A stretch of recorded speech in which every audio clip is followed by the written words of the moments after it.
Bonjour à tous, ça fait super longtemps qu'on s'est pas revu sur cette chaîne et j'en suis désolé, mais on va remettre le turbo dans les prochaines semaines. Promis. Aujourd'hui, j'ai envie de vous parler d'intelligence artificielle et d'intelligence artificielle avec des prompts génératifs de type ChatGPT. Néanmoins, on va pas parler de ChatGPT parce que sur cette chaîne, vous savez, on parle de développement et de hacking. Et je trouve que pour commencer à parler à propos de l'IA, l'intelligence artificielle, finalement, GitHub Copilot, c'est quelque chose qui est plus intéressant que ChatGPT pour nous. Bien sûr, on va parler de ChatGPT sur cette chaîne au bout d'un moment parce que franchement, j'ai l'impression que ça va révolutionner pas mal d'usages. Mais là, aujourd'hui, j'ai envie de vous parler de GitHub Copilot. GitHub Copilot, vous en avez peut-être entendu parler, c'est un outil de programmation en pair programming qui est alimenté par l'IA, c'est développé par Microsoft par la force des choses puisque GitHub appartient à Microsoft. Ça aide les développeurs à écrire du code plus efficacement avec plus de précision. Et en fait, comment il fait ça ?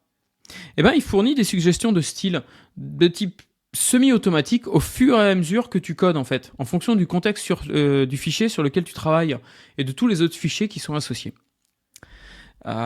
Mais cependant, même si GitHub Copilot c'est le plus connu, c'est pas le seul outil d'IA disponible que tu peux utiliser toi en tant que développeur pour t'aider. Et aujourd'hui dans cette vidéo, j'ai envie de vous parler de 5 autres options pour faire de l'IA de développement, pour vous aider à vous développer. Donc, dans cette vidéo, je vais vous en présenter 5 et ça commence maintenant.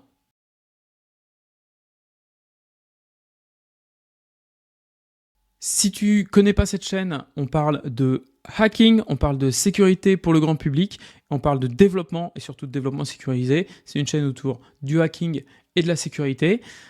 Si ça t'intéresse, abonne-toi, regarde d'autres vidéos, dis-moi ce que tu en penses, fais des commentaires, je serais ravi d'y répondre. Je crois que j'essaie de répondre à tous les commentaires. En tout cas, pour le moment, c'est encore faisable. Mais en tout cas, on est ravi de t'avoir sur cette chaîne. Abonne-toi, participe, rentre dans la communauté. Et on continue tout de suite la vidéo. Le premier outil dont je voudrais vous parler, c'est Codeium.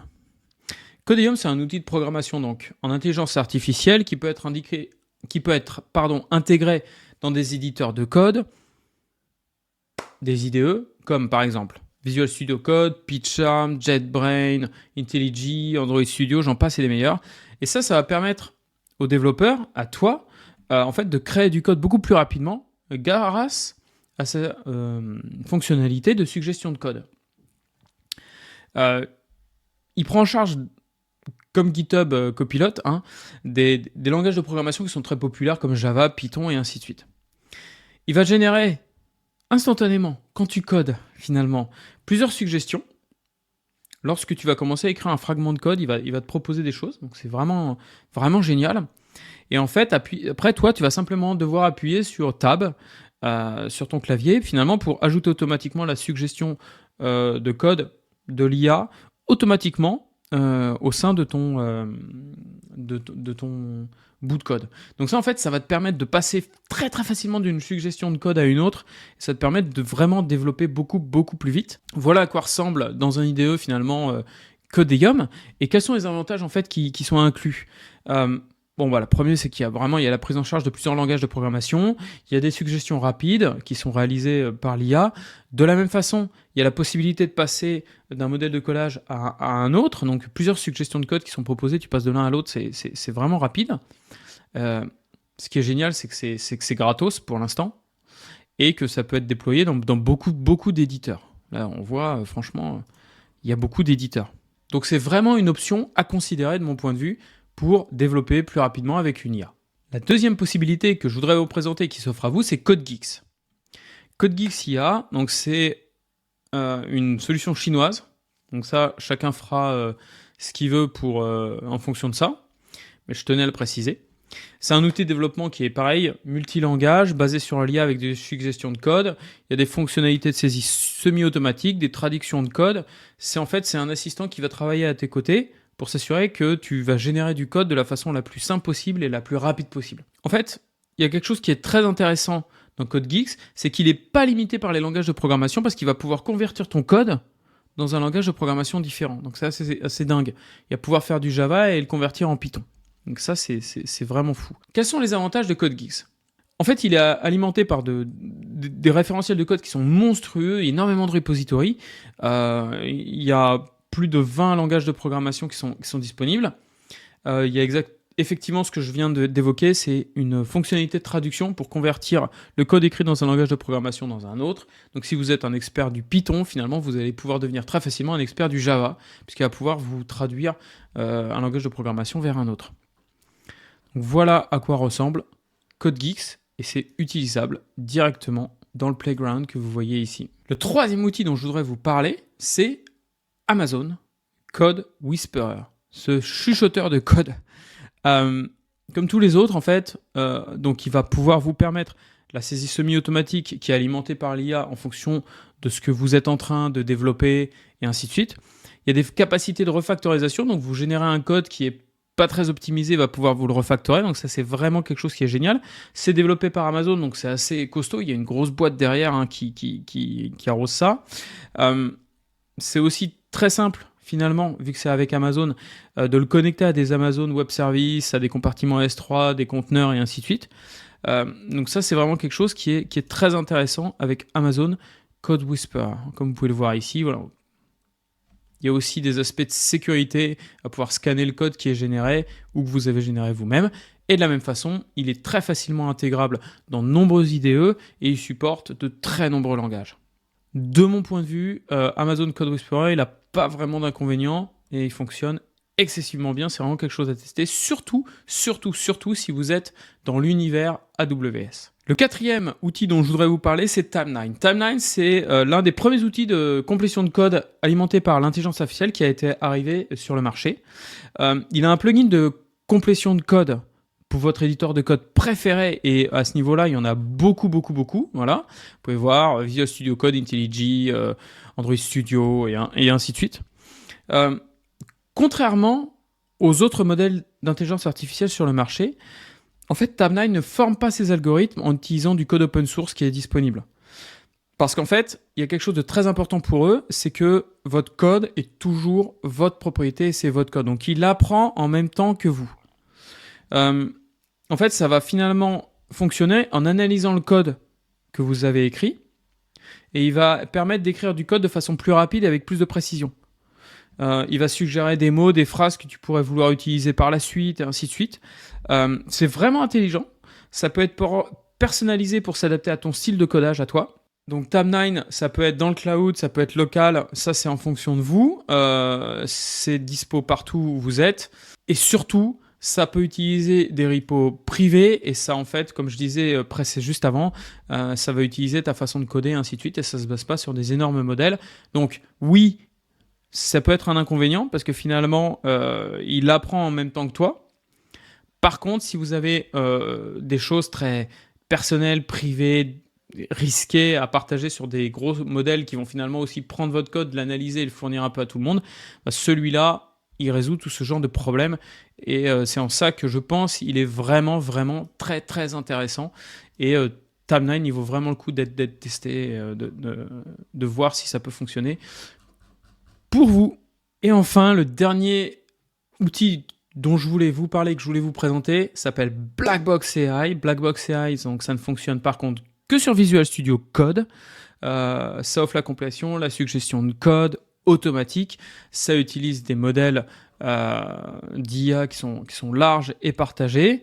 Il y a de gros avantages avec Blackbox, de mon point de vue. Par exemple, lorsque tu codes, si tu as besoin d'une fonction de développement spécifique et que tu ne sais pas comment l'implémenter, finalement, il te suffit de demander à Blackbox comment faire et c'est son IA qui va obtenir l'implémentation de la fonction de codage pour toi, en fait. Il fonctionne avec quasiment tous les langages de programmation. Là, il y en a plein, quasiment plus de 20 langages. Et surtout, il a une fonctionnalité qui permet de copier-coller le code de vidéo que tu regardes. C'est super utile, en fait, quand tu fais de l'apprentissage et que tu regardes avec des vidéos, de pouvoir finalement copier-coller le code. J'espère que ça va fonctionner avec mes vidéos quand j'en ferai sur du développement. Par contre, comme toutes les autres alternatives à GitHub Copilot, faut pas s'attendre à ce que chaque suggestion soit exactement ce que tu voulais. Il faut systématiquement adapter. Mais ça, c'est dans tout le cas des IA génératives. Mais finalement, c'est une très très bonne alternative à GitHub Copilot et ça mérite aussi d'être regardé à ce niveau-là.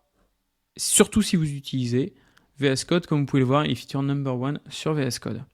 Voilà pour un tour d'horizon de 5 super bonnes alternatives à GitHub Copilot. Je ne peux que vous recommander de les tester vous-même et de vous faire votre avis. Et surtout de me dire dans les commentaires si vous avez trouvé ça intéressant ou pas, si celui-ci fonctionne mieux qu'un autre et ainsi de suite. Mais bon, tout ça pour dire que finalement, en tant que développeur, il y a plein de variétés d'outils de complétion de code et que GitHub Copilot est loin d'être le seul et qu'il faut un petit peu faire des recherches. Tous ces outils, finalement, ils ont aussi une variété de fonctionnalités, de capacités. Il y en a certains, ils sont très bons sur VS Code, il y en a d'autres, ils sont aussi très bons sur la vie privée, ainsi de suite. La plupart sont alimentés par l'IA, mais il ne faut pas s'attendre à ce que ce soit magique. Ça ne l'est pas pour l'instant. Ça ne va pas te donner le résultat que tu attends précisément. Donc ça, c'est cool pour nous parce que ça veut dire que finalement, il faut de l'intelligence humaine derrière. Mais par contre, ça va accélérer ta capacité à produire du code et ainsi de suite. Néanmoins, pour moi, il y a un énorme bémol sur lequel il faut faire super attention. Et si vous devez retenir une chose de cette vidéo, c'est ça. C'est que, à part pour Tabnine, qui peut rester dans une sphère privée, tous les autres, en fait, vont prendre votre code et vont l'envoyer sur leur serveur pour pouvoir l'analyser et vous renvoyer la meilleure proposition et la meilleure suggestion de code. Donc ça veut dire que tout ton code, finalement, est sur un serveur quelque part et bien sûr, ils vont le garder pour pouvoir alimenter leur modèle. Et donc ça veut dire que finalement, ton code tu pouvais mettre dans un repo privé, si tu utilises ce genre d'outil-là, il peut finir sur des repos ou des serveurs qui ne sont pas du tout privés, qui peuvent être dans des états qui n'ont pas du tout les mêmes réglementations au niveau de la privacy, au niveau de la propriété intellectuelle et ainsi de suite.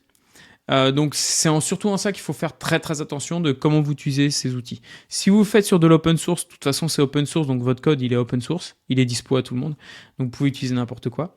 Si c'est pas le cas, faites très attention. Si vous êtes en entreprise, faites très très très attention aux différents outils de ce type-là que vous utilisez, parce que le code de votre entreprise, qui est souvent sur des repos privés, si vous utilisez ces outils-là, ça monte sur les serveurs, et ça peut monter sur des serveurs qui sont aux US, qui sont en Chine, comme on a vu, qui sont dans plein de pays qui ont peut-être des réglementations différentes. Donc c'est surtout en ça qu'il faut faire attention. Néanmoins, c'est un accélérateur de dingue pour la capacité à produire du code, sécurisé aussi, du code qui est finalement, il peut être plus sécurisé que ce que vous auriez produit, du code qui est peut-être aussi plus performant, et ainsi de suite. Ça peut vous permettre d'apprendre, ok, l'IA, et donc les gens dans l'ensemble, ils font comme ça, et donc ça peut vous permettre d'apprendre très très vite et vraiment très fort la façon de développer et de coder. Donc je ne peux que vous recommander de tester ces outils, de les essayer, mais de le faire de façon responsable. J'espère en tout cas que cette vidéo vous a plu. J'attends vos commentaires pour savoir quels sont les outils que vous avez testés, quels sont ceux qui fonctionnent, quels sont ceux qui ne fonctionnent pas. Et on se retrouve très vite dans une prochaine vidéo. Ciao ciao, à la prochaine. Bye bye.